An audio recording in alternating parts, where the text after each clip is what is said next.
WandaVision, who had the standout performance of the show?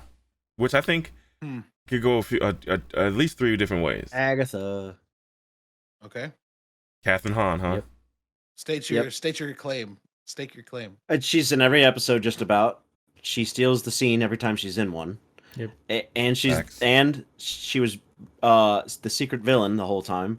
And if you go back and watch it knowing that, it's greater. It makes it greater, knowing that she's a villain on a rewatch. And she was a great villain.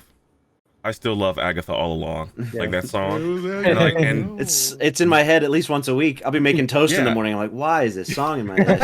I have it on a Spotify playlist, so I hear it all the time. But like even the faces she made during that song, like even when she was fixing her hair in the car and made that weird little quirky face and looked at back at Vision. Yeah. Everything she did was so dope and like nuanced. Well, I like how her wink is a meme now. Right. Oh yeah. I actually have it on my phone and I've been using it all week.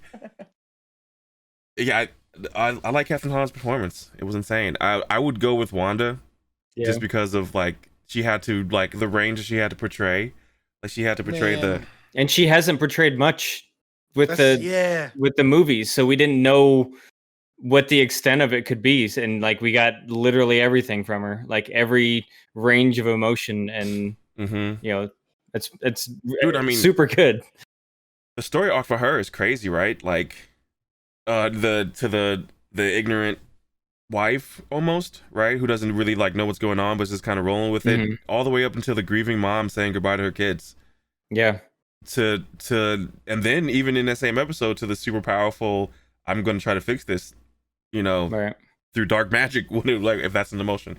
But yeah, her story arc and the way she portrayed it was pretty on point, and the argument could be made for Paul Bettany too, because I mean you kind of know that he's an amazing actor. You already know that. You can just tell that he's just out of this world amazing. And then like the lines that he delivered and the way he delivered it was absolutely amazing. Yeah, I've listened to a couple of podcasts with him on it recently, mostly because of this show. Like I like him as an actor a lot, but like seeing those during the show was like, oh shit, yeah, of course I gotta listen to those. And so like to give a little backstory, like before he got a phone call from Favreau about being an AI voice in a movie, he was about to fucking call it quits. Like he was not in a good place. He had not been getting work. He was kind of done with acting. Literally, some producer like told him at a launch meeting or something that you're not going to work again. And then when he walked out, he got a phone call. Yep. And so like to see how that's changed over the last 12 years, because that was fucking 2008 when Iron Man came out, 2009, whatever.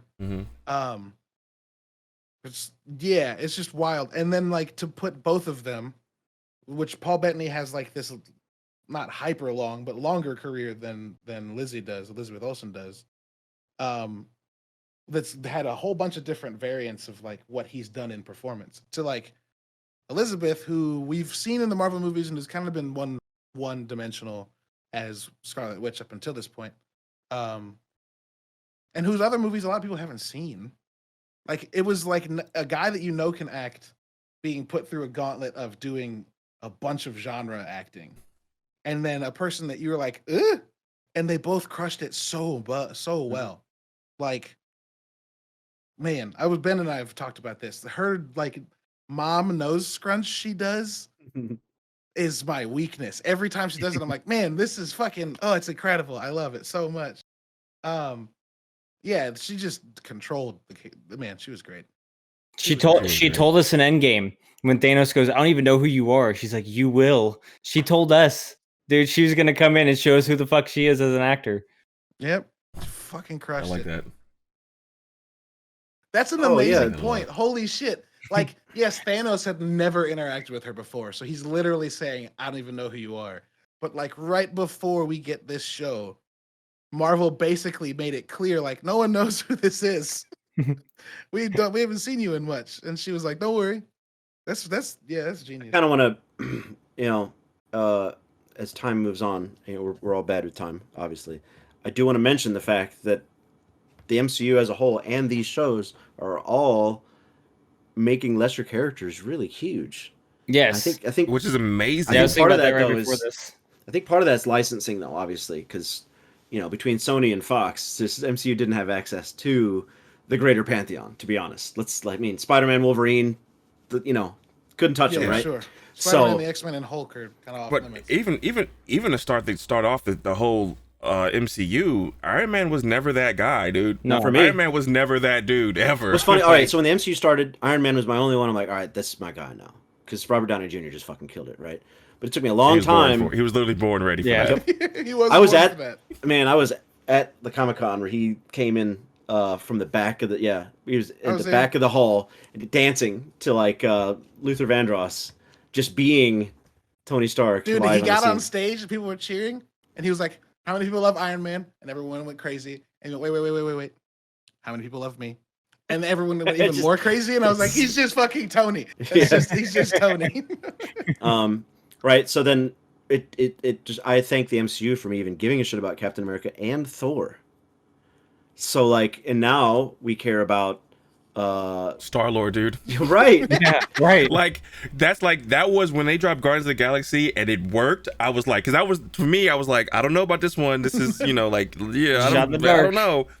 And they knocked it out the park. This is a weird offshoot comic very few people have read and even fewer people have liked. Yeah. Oh, okay, you crushed it. Weird. All right. They fucking crushed it. Marvel can do no Once wrong. I saw that, I was like, dude, they might be able to polish anything and make it look good. Yeah. So now we got Wanda and Vision and the two lesser known characters who are going to be the Young Avengers, right? Speed and Wiccan? Is that right? Is it Wiccan and Speed? Yeah. Her two kids. Wiccan, naming a small, like a teenager Wiccan as a witch is a horrible name. That's pretty cruel. Yeah, that's horrible. Speed's pretty boring. But anyway, it's as good as Flash. So that's true fact. Or if we really break it down, Superman, Batman, Spider-Man, Iron Man, they're not best at names. Captain America. Iron Man was never made out of iron, so that's a little weird. Like, legitimately, Falcon, Winter Soldier, Hawkeye, those are the coolest names, and they're the characters we didn't give a shit about until this year. Yeah. Ben, what was the first Iron Man suit? What was his first suit in the cave made out of? That didn't look like iron, bro. That didn't look like iron. It's got to be iron. Have you picked up a cast iron skillet, my dude? You're not making a suit out of that. You never know. It was all mechanical, though. He wasn't. His superpower is not being crushed by the iron. Moving the whole thing. His superpower is being iron weight impervious. No, I think that was tempered steel. I think. Anyway, doesn't matter. I love that these Marvel shows are going to take all of the like we've been saying just now. They're going to take the characters that we all over the last couple of years, especially, have realized we want to have more time, right? Like Vision and Wanda, I don't know if we got there because they were relatively new by the time the Endgame came out. But like we've been talking, a lot of people have been talking about wishing we got more Falcon. Because like in the comics, eventually he becomes Captain America at one point. So like Andy kisses the woman Thor. Jane, yeah. And then Winter Soldier. Such a great shot. I know one of Tech's biggest beefs is like, homie should be running like Cap.